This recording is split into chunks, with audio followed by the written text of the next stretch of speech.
Alright, welcome to the Tribulation, day 137. I want to apologize, the last couple of blogs, I don't know why I keep screwing up the day. It's been so many days, it's just hard to keep track of them all. But Tribulation, day 137. And the world continues to spiral downwards into chaos. Globally, we're still marching towards a economic meltdown. The EU collapse of the banks. Here in the United States, between our president and our Congress, nothing's going to get done. They keep putting band-aids on this gaping wound in America known as the debt. And we're so far in debt, there's no way we can pay it off without, severe austerity measures. So, right now, we got the Disarm America booby trap trigger that's set to go off in November. On a global level, around the world, things are looking really bad. We got a president that's clueless, who has taken his eye off the ball, if he ever had it on the ball. His speech to the UN was that everything's hunky-dory, and yet if you look around the world, it's the exact opposite. The Middle East is a mess. You got Gaddafi still fighting in Libya. You got in Egypt the Muslim Brotherhood about to take over. You got President Assad killing people left and right in Syria. You got Iran getting bolder by the day, threatening to send warships off the coast of America. You got Vladimir Putin in Russia, who's been in power since day one, for several decades, but now he's officially going to become a dictator. And, Russia completely backs the Islamic revolution. You got the United States drawing closer to an actual war with Pakistan. Pakistan thumbing their nose at America, meeting with the Chinese, saying, we don't need the U.S., and, it all goes back. I wrote a blog about a year ago saying that President Obama's foreign policy, is basically hitting a beehive with a bat. And I had a little diagram of him sitting there with a bat getting ready to hit a beehive that was right over Pakistan. And you know what? When he assassinated Osama bin Laden, that was him hitting the beehive. And all the BS that they gave us about his burial at sea and not looking at photographs because it would upset the Muslim world.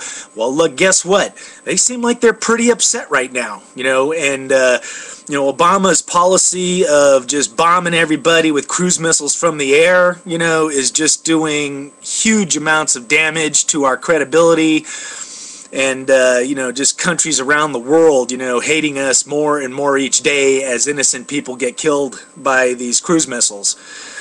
So, our march towards a World War III seems imminent, along with the financial collapse. The rise of a new world order is on the horizon.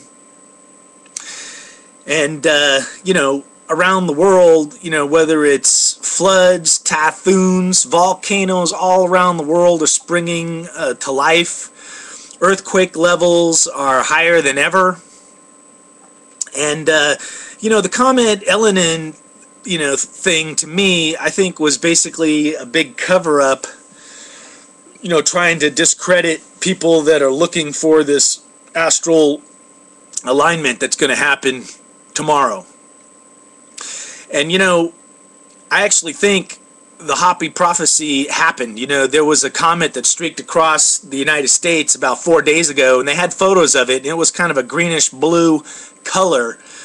So what I think is actually going to happen tomorrow is not only the fulfillment of Revelations with the signs in the heaven of the Virgin with the sun on her clothes, giving birth with Saturn and Venus in her womb and the moon at her feet, but I think it's possibly the appearance of Nibiru, Planet X, the great red dragon, which could bring forth, you know, huge earthquakes, a pole shift, whatever, just, you know, catastrophic results. And I think that's really what's been coming towards Earth. And we, you know, NASA has known about this. They've leaked stuff, whether it's through Hollywood movies or actual updates from NASA. You know, they haven't really denied it, that there's a huge object coming towards us. And, you know, once again, if you look towards the ancient cultures, you know, everything they left, you know, the pyramids that are aligned with the constellation Leo and Virgo, and the belt of Orion,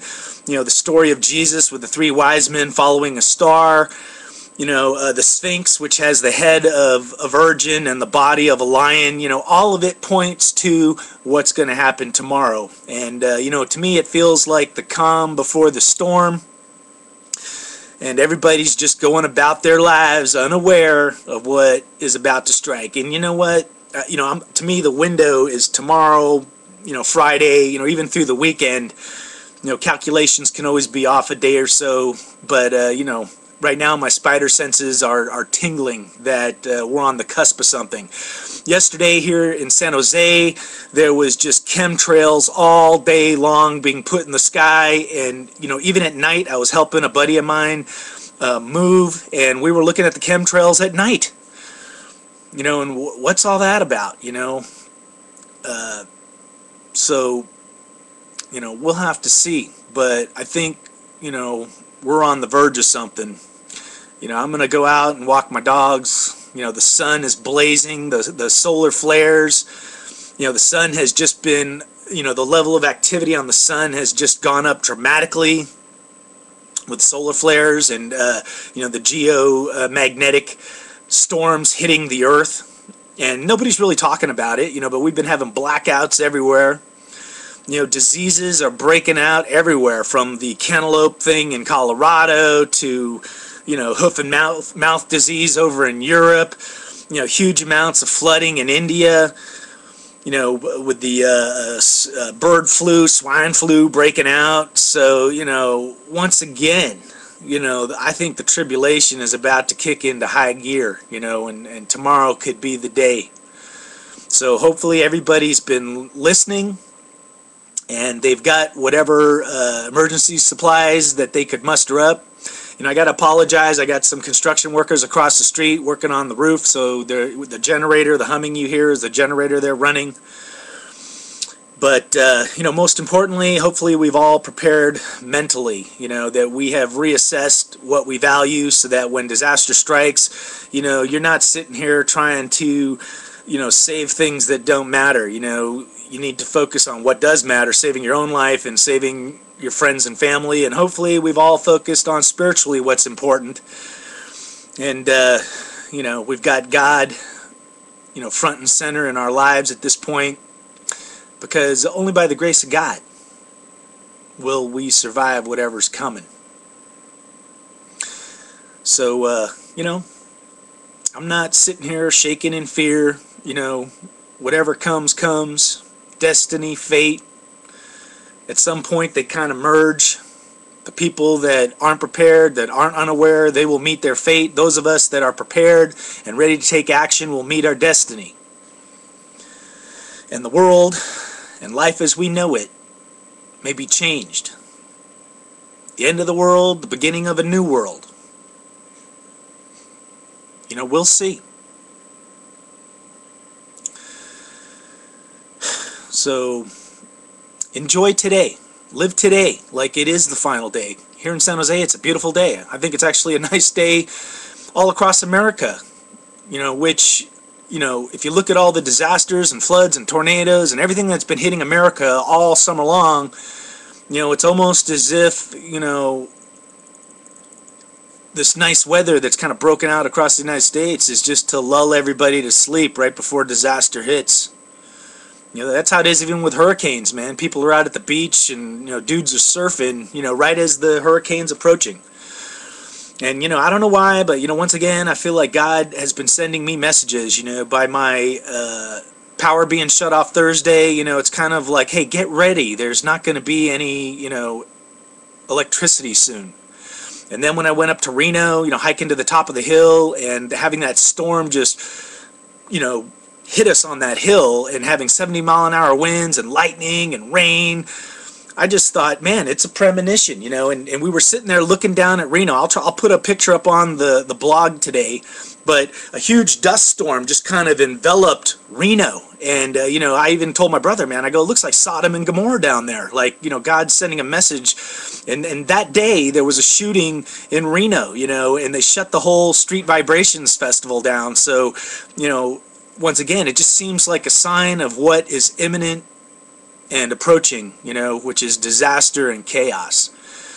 And once again, you know, it'll be more important than ever to have those of us that are prepared, that are positive, to be the voice of reason, the calm in the storm, and you know, trying to help others to just make it through what, you know, is coming. So that's about all I got.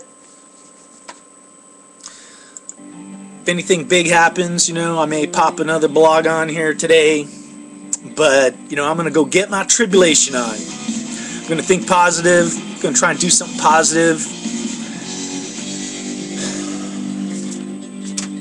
It's going to keep the faith.